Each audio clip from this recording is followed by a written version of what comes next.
What you are about to hear is taken from decades of original research and has profound implications on mankind's belief about God, the meaning of life, and the ultimate destiny of the human race.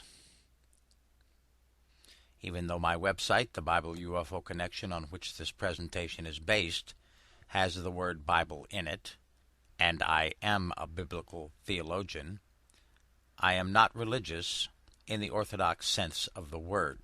I am not associated with any religion, and I am not part of a church. I am religious from the actual biblical definition of religion. The only time religion is defined in the Bible, it states the following: pure religion and undefiled before God and the Father is this, to visit the fatherless and widows in their affliction, and to keep himself unspotted from the world. That's from James 1:27. In simple terms, it means we should take care of the needy and keep our integrity in the world as intact as possible. I respect all religions and believe this research proves that the concepts presented in this work, which are from the Bible, are reflected in most, if not all, of the world's major religions. I reserve the right to question church doctrine based on a clear statement in the very Bible the church claims as its authority. 1 Thessalonians chapter 5, verse 21 reads, "Prove all things, hold fast to that which is good." Although my work has been compared to others, I do not subscribe to, nor do I include the theories or concepts of others in my work. I do my own research, and I publish only the results of that research. In simpler terms, I am not a Bible-thumping, hellfire and brimstone religious wacko with a holy axe to grind, trying to save you from some threat to your soul.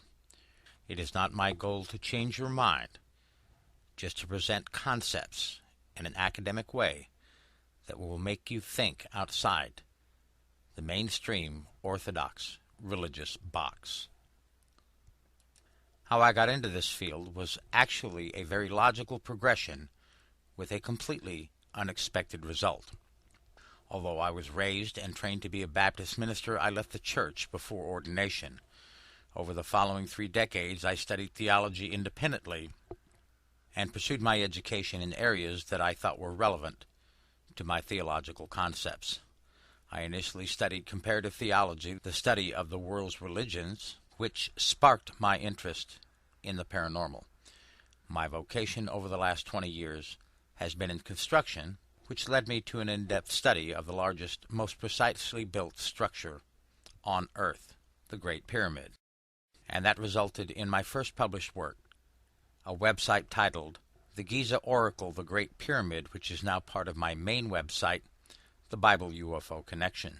In the course of doing that research, I discovered a biblical verse that might be referring to the Great Pyramid. In the book of the prophet Isaiah, we find these words, "In that day shall there be an altar to the Lord in the midst of the land of Egypt, and a pillar at the border thereof to the Lord." That comes from Isaiah 19:19. In the middle of the Nile Delta sits the Great Pyramid, a structure so advanced that the primitive copper tools and almost non-existent skills of the ancient Egyptians could not have accomplished such an architectural wonder. It's also considered an impossible task in the modern world, even with our highly advanced technology. Most engineers studying the Great Pyramid agreed that flight had to be involved for an obvious reason. Some of the stones used were up to 70 tons, the weight of a modern locomotive, and the shallow depth of the Nile made floating the stones across the river impossible. All quarries from which the stones were cut lie across the Nile River from the Giza Plateau, and there are no barges large enough to float such a tremendous weight then or now. My studies into the Great Pyramid had previously led me to believe that only an advanced technology, perhaps an alien race, could have accomplished this feat.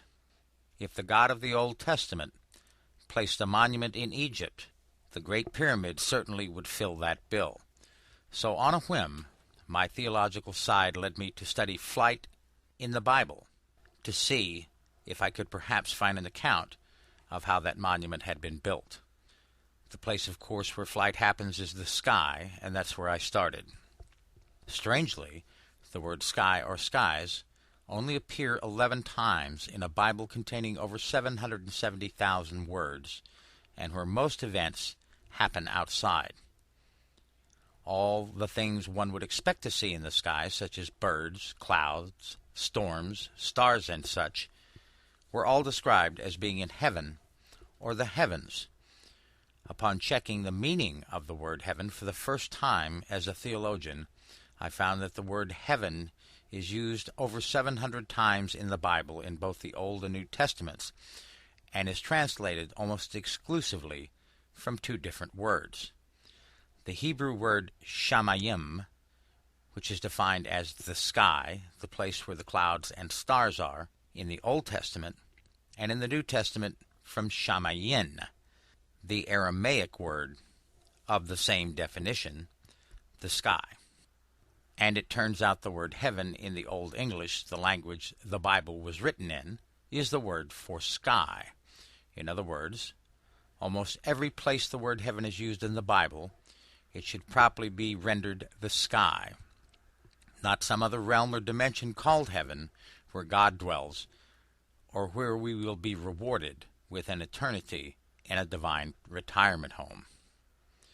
What I did find described as flying in heaven, which I now knew was the sky, were divine beings, flying, landing, taking off from the ground, and hovering in thick, swift, and spinning clouds, bright, dark, and low clouds, glorious and sparkling clouds, great clouds, little clouds, and fiery clouds. God and the angels are described as broadcasting voices, sounds, and lights from these clouds, descending out of or rising into these clouds, and men are guided by, rise up into those clouds to have meetings with these divine beings, or to travel from one place to the other. And that's only the clouds.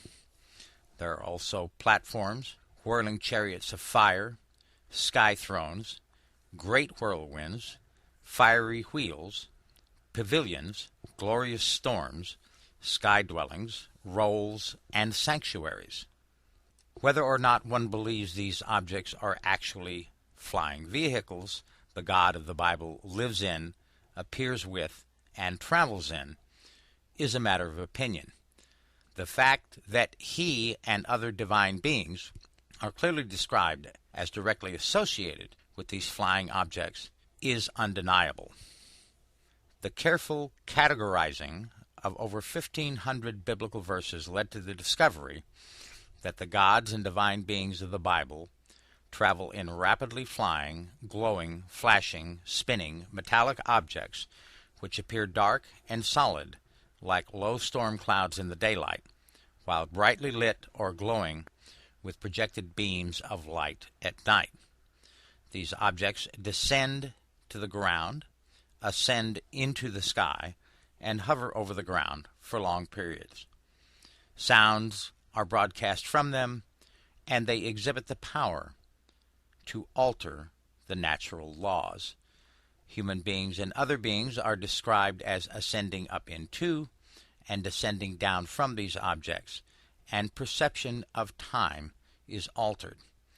In most of the world's ancient writings, those beings called gods are commonly described as flying in objects with similar descriptions to those in the Bible.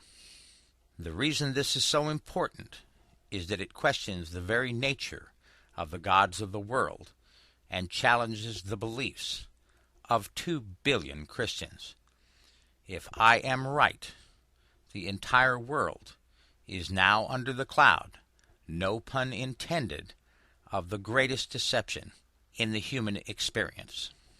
We grouped those 1,500 plus verses under 5 basic headings. The vehicles, what are they flying? Flight characteristics, how do these vehicles fly? The beings, who is controlling these vehicles?